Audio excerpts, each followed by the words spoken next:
നിങ്ങൾ ഈ അടിയിൽ കാണുന്ന ഈ വീഡിയോ ഉണ്ടല്ലോ, വളരെ ഗൗരവമുള്ള ഒരു വിഷയത്തെക്കുറിച്ചാണ് ഞാൻ സംസാരിക്കുന്നത്.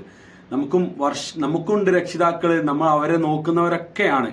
ചില ആളുകളെ കുറിച്ചാണ് പറയാനുള്ളത്, അവരെ കുറിച്ചാണ് സംസാരിക്കാനുള്ളത്.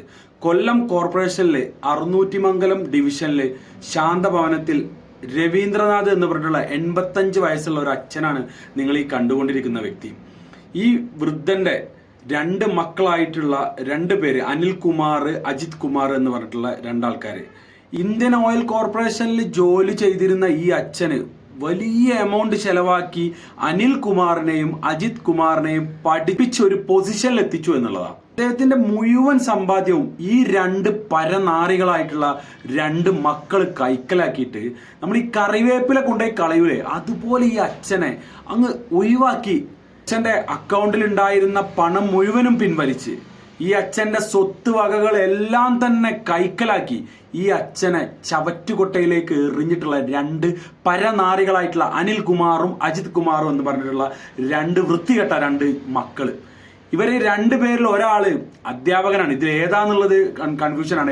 ഏതോ ഒരുത്തൻ അധ്യാപകനാണ്, മറ്റവൻ കോടീശ്വരനാണ് എന്നുള്ളതാണ്. അവൻ ആക്രാന്തം തീർന്നില്ല. ചത്തൊടുങ്ങുന്ന സമയത്ത്, നമ്മൾ കുഴിയിൽ കിടക്കുന്ന സമയത്ത് അവന് പോവാം. അതാണ് എനിക്ക് ഈ ഒരു അവസ്ഥ കണ്ട് മനസ്സിലായത്. ഈ ഒരു ചത്തൊടുങ്ങുന്ന സമയത്ത് ഇവന്റെ പണവും ഈ സമ്പത്തും എല്ലാം കെട്ടിപ്പിടിച്ച് അവന് ഈ ഭൂമിയോട് വിട പറയാമെന്നാണ് എനിക്ക് ഇതിൽ നിന്നും മനസ്സിലാക്കാൻ പറ്റിയത്. ഞാൻ ഒറ്റ കാര്യം പറയുള്ളൂ, ആ വിദ്യാഭ്യാസ സ്ഥാപനത്തിലുള്ള പ്രിൻസിപ്പളും അവിടുത്തെ പഠിക്കുന്ന മക്കളുടെ രക്ഷിതാക്കളും ഒക്കെ അറിഞ്ഞു വെച്ചോ, ഈ അജിത് കുമാറോ അനിൽകുമാറോ, ഈ 2 നാറികളിലുള്ള ഒരു നാറി നിങ്ങളെ കുട്ടികളെ പഠിപ്പിക്കുകയാണെങ്കിൽ ഒരിക്കലും നിങ്ങളെ മക്കൾ ഗുണം പിടിക്കില്ല. ഞാനുള്ള കാര്യം കറക്റ്റ് പറയാം. നിങ്ങളെ മക്കളും ഇതുപോലെ തന്നെ ആയി പോകുന്നുള്ളത് നിങ്ങൾ അറിഞ്ഞു വെച്ചുകൊള്ളുക. ഈ വൃത്തികെട്ടനൊക്കെ പഠിപ്പിക്കുന്ന സ്കൂളിൽ സ്വന്തം മക്കളെ പഠിപ്പിക്കാൻ പറ്റൂല എന്ന് പറയണം, പിടിച്ചു പുറത്താക്കണം. നിങ്ങൾ ഇതിനോടകം തന്നെ നിങ്ങൾ അറിഞ്ഞിട്ടുണ്ടാവും, ഇതിൽ ഏത് നാറി ആയാലും നിങ്ങൾ അറിഞ്ഞിട്ടുണ്ടാവും ഇന്ന നാറി എൻ്റെ കുട്ടിയെ പഠിപ്പിക്കുന്ന ആളാണ് എന്ന് നിങ്ങൾക്ക് മനസ്സിലായിട്ടുണ്ടാവും.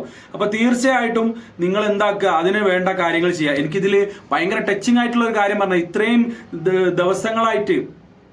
കുറെ ദിവസങ്ങളായിട്ട് ഈ അച്ഛനെ നോക്കിക്കൊണ്ടിരുന്നത് അവരുടെ അയൽവാസികളായിട്ടുള്ള വ്യക്തികളാണ്. അവർക്ക് ഇരിക്കട്ടെ ബിഗ് സല്യൂട്ട്. ആ